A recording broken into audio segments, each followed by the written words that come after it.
Hey everyone, and welcome back to The Explainer. We are jumping right in today because we've got a massive, absolutely crucial topic to tackle.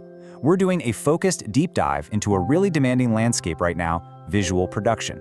Specifically, we're on the hunt for commercial alternatives to midjourney. Look, if you're a creator or a marketer, you already feel this, right? The pressure to just constantly produce is off the charts. So we're going to break down exactly where the industry is heading and, more importantly, why. Okay, let's dive into this. The entire driving force behind our analysis today comes down to just 6 words from our source material. Ready? Why? Content needs endless visuals. I mean, think about the sheer volume of A/B testing variations you need for just a single ad campaign nowadays. It's a non-stop, relentless hunger for imagery across every single feed and every single platform. It's this crazy treadmill of content creation that literally never sleeps and never, ever says enough.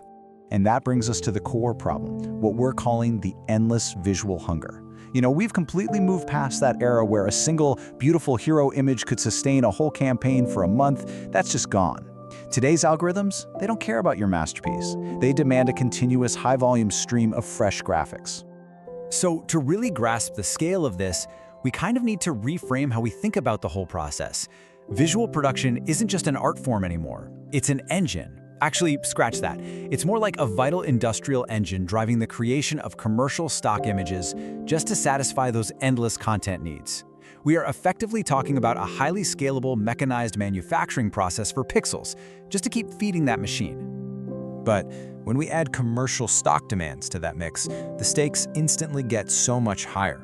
We aren't just making cool images for social media anymore. No, commercial use means strict licensing requirements. It means bulletproof brand safety protocols, and it means total 100% legal compliance. You absolutely cannot just wing it when it comes to commercial production.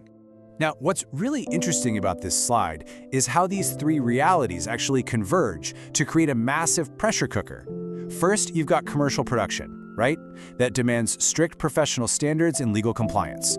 Second, stock images. Those require incredibly versatile universal application. And third, endless content needs, which demand infinite volume. You stack these together, and boom, you've got a structural triple threat facing modern producers today.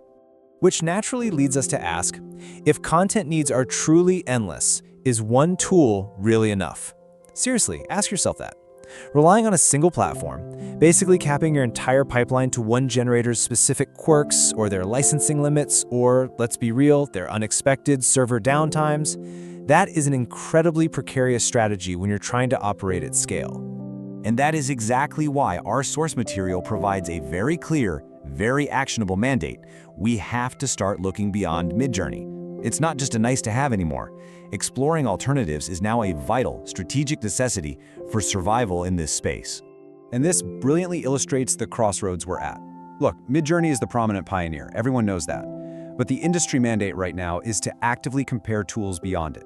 As professionals, we need to actively weigh things like API integrations, commercial safety features, and true enterprise scalability. We have to compare those emerging alternative platforms against the established giant, because that is the only way you build a robust, fail-safe visual supply chain. So the crucial point is that the strategic progression here is incredibly logical. Step 1, you have to acknowledge those endless visual needs and the sheer massive scale of the problem. Step 2, you actively compare tools beyond midjourney so you can actually find commercial safety and enterprise scale. And finally, Step 3, you produce those commercial stock images to securely and continuously feed your pipeline without ever hitting a bottleneck. We've covered a ton of ground today in this explainer, from the relentless reality of modern visual demands to the absolute strategic necessity of expanding our toolkits. So as you go back to evaluate your own generative AI strategies, I want to leave you with this final thought. As visual production scales infinitely, which commercial alternative is going to power your endless content? Really think about that. Thanks so much for joining me today. Keep exploring, keep comparing those tools, and I'll catch you next time.